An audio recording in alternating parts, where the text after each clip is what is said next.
আসসালামু আলাইকুম। আমার নাম সাদিয়া। আমি গ্রামের মেয়ে। আমার গ্রামের বাড়ি কিশোরগঞ্জের নীলগঞ্জ এলাকায়। গ্রামেই আমার জন্ম, আর আমরা গ্রামেই থাকি। আমি একজন বিবাহিত নারী।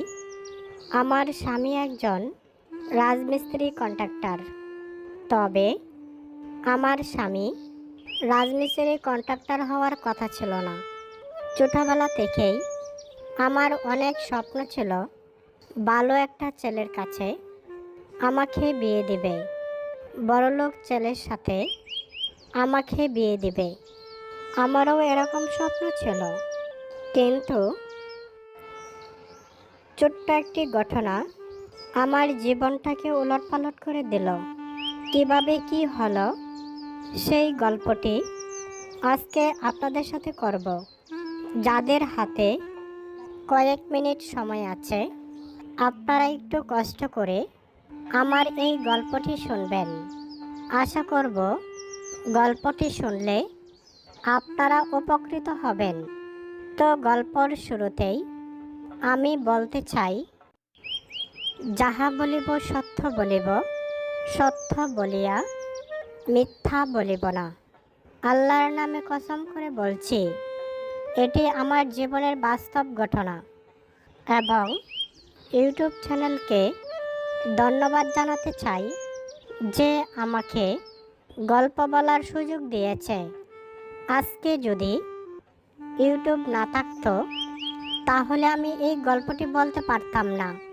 প্রিয় যুবক ভাইয়েরা ও আমার প্রাণপ্রিয় বন্ধুরা, জানি আমার গল্পটি শুনে অনেকেই আমাকে খারাপ ভাববেন।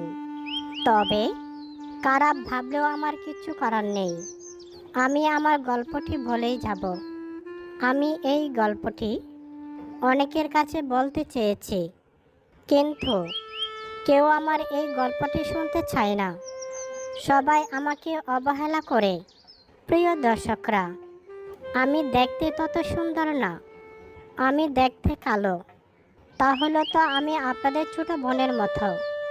ছোট বোন মনে করে আমার এই গল্পটি শুনে যাবেন। এছাড়া আমার কণ্ঠ তত সুন্দর না। বাঙ্গা বাঙ্গা কণ্ঠে আমি কথা বলি, অনেকটা পুরুষের মতো। তাই আমার কথা কেউ শুনতে চায় না। তো যারা আমার এই গল্পটি শুনছেন, গল্পটি শেষ পর্যন্ত শুনে সকলের কাছে শেয়ার করে দেবেন। তো আমি আমার মূল গল্পটি শুরু করছি। আমি পরিবারের বড় মেয়ে। আমাদের একটি ছোট্ট ঘর ছিল, কিন্তু যখন আস্তে আস্তে বড় হই, আমরা 4 ভাই বোন হই। এখন তো ছোট ঘরে আমাদের চলে না। তাই ঘর থেকে সিদ্ধান্ত নিল একটি বিল্ডিং ঘর বানাবে, এবং সেই অনুযায়ী অনেক কষ্ট করে মালামাল জোগাড় করল। ইট, বালু, সিমেন্ট সব কিছু অনেক কষ্ট করে জোগাড় করল। একটা ইঞ্জিনিয়ারের ড্রয়িংও আনলো। তো আমি জীবনে প্রথমবার ড্রয়িং দেখলাম। ড্রয়িংটা দেখে আমার খুব ভালো লাগলো। ড্রয়িংয়ের মধ্যে 3টি বেডরুম, 12 ফুট বাই 12 ফুট, একটি ড্রয়িং এবং dining room 12 feet by 12 feet, একটি kitchen room 7 feet by 4 feet, 2টি বাথরুম 4 ফুট বাই 7 ফুট। দেখতে সুন্দর একটি ছবি। এই বাড়িটি আমাদের জন্য করবে। তো আমি ভাবলাম যে এই বাড়িটি কমপ্লিট হলে খুব সুন্দরই হবে। সেই অনুযায়ী একজন কন্ট্রাক্টর নিয়োগ করল। কন্ট্রাক্টরের বাড়ি আমাদের পার্শ্ববর্তী গ্রামেই, বেতরাড়ি গ্রামে। সেখান থেকে মিস্ত্রি এসে কাজ করে। আমি যেহেতু বড় মেয়ে, সমস্ত কাজকর্ম আমার দেখাশোনা ম্যানেজ করতে হয়। লেবারদের খাবার দাবার, বিভিন্ন ধরনের হুটো মাস আমাকেই করতে হয়। যেহেতু বড় কোনো ভাই নেই। তো প্রিয় বন্ধুরা, পরিবারের মধ্যে বড় ছেলে না থাকলে কী যে অসুবিধা, সেটি আপনারা বুঝবেন। যাদের ঘরে বড় ছেলে নেই, আপনারা সেটা হাড়ে হাড়ে টের পাবেন। তো আমিও সেটা অনুভব করি। আমার যদি একটা বড় ভাই থাকতো, তাহলে আমাকে আজকে এত কষ্ট করতে হতো না। কিন্তু কি করা, আল্লাহ যদি না দেয় তাহলে তো আর কিছু করার নেই। তো আমাদের বাড়ির কাজ মোটামুটি অর্ধেকের পথে। সেই মুহূর্তে কন্ট্রাক্টর ছেলের সাথে আমার মোটামুটি একটা কথাবার্তা চলে এবং ছেলেটিও আমার সাথে ভালো ব্যবহার করে এবং তার ব্যবহারে আমি আকৃষ্ট হয়ে যাই এবং এক পর্যায়ে তার প্রেমে পড়ে যাই। কিন্তু নিজেও বুঝতে পারিনি কিভাবে এই সম্পর্কটা হলো এবং আস্তে আস্তে ছেলেটির সাথে আমার সম্পর্ক আরও গভীর হলো। তখন ছেলেটি আমাকে বিয়ের প্রস্তাব দেয়, কিন্তু পরিবার তো সেটি মেনে নেবে না। একজন রাজমিস্ত্রির সাথে আমার বিয়ে, সেটা পরিবার কোনোভাবেই মানবে না। কিন্তু ছেলেটি আমাকে বলে আমাকে না পেলে সে বাঁচবে না, আমার জন্য সে যে কোনো কিছু করতে পারে। তখন আমি বললাম, না, এটা সম্ভব না। তুমি আমাকে ভালোবাসতে পারো, আমিও তোমাকে ভালোবাসি, কিন্তু বিয়ে সম্ভব না। তখন ছেলেটি বলে, যদি বিয়েও না হয় তাহলে এই ভালো লাগার মূল্য কী? আমি তখন বলি, সেটা আমি জানি না, কিন্তু তোমার সাথে আমার বিয়ে সম্ভব না। এদিকে বাড়ির কাজও মোটামুটি শেষের দিকে। যখন কাজ শেষ করে তারপর সে আরও বেশি বিরক্ত করে। এদিকে বিল্ডিং ঘর, বিভিন্ন জায়গা থেকে ভালো ভালো কর্মী আসে, কিন্তু তারপরেও আমাকে বিয়ে দেয় না, আরও ভালো কর্মী খুঁজে।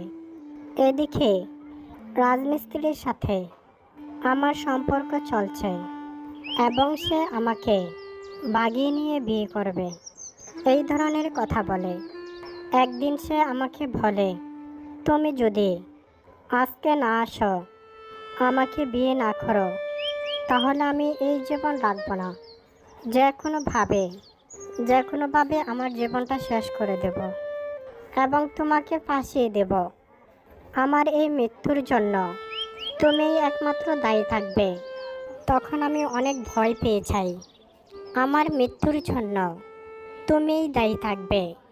তখন আমি বলি, তুমি এরকম করো না, তুমি কি চাও? তখন সে বলে, আজকের মধ্যে তোমাকে আমি বিয়ে করব। কথা অনুযায়ী আমরা দুইজন বিয়ে করে পালিয়ে ঢাকা চলে যাই। এদিকে বাড়িতে খুব টেনশন, চারিদিকে খোঁজাখুঁজি, কিন্তু আমরা মোবাইলগুলো বন্ধ করে দেই, যোগাযোগ বিচ্ছিন্ন, কেউ আমাদেরকে খুঁজে পায় না। কয়েকদিন যাওয়ার পর রাজমিস্ত্রি আমাকে বাড়িতে নিয়ে গেল। তাদের বাড়িতে গিয়ে আমি বুঝতে পারলাম আমি যা করেছি সব ভুল করেছি। ওদের বাড়িতে ভালো একটা ঘরও নেই, 3 বেলা খাবারে জোটাইতে পারে না, একদিন বাজার করলে আরেকদিন করতে পারে না। তো শেষ পর্যন্ত আমি নিজে নিজে পস্তাইতেছি, আমি কি ভুল করলাম। কত ভালো ভালো জায়গা থেকে কর্মী আসছিল, শেষ পর্যন্ত এরকম একটি ছেলের সাথে আমার বিয়ে হলো, যা আমি কোনোদিনও আশা করিনি। তাই আমার গল্পটি যারা শুনেছেন, তো আপনারা যদি এরকম বাড়িঘর করে থাকেন, আপনাদের মেয়েগুলোকে একটু সেভে রাখবেন, কারণ মেয়েরা যদি পুরুষের সামনে যায় তাহলে বিপদ হতে পারে। এছাড়াও হাদিস শরীফে এসেছে, পর্দা ছাড়া কোনো নারী পরপুরুষের কাছে যাওয়া স্পষ্ট হারাম। তো এ থেকে আমরা বুঝতে পারি, এই গল্পের যে মেয়েটি আছে, সেই মেয়েটি যদি রাজমিস্ত্রির কাছে এভাবে না যেত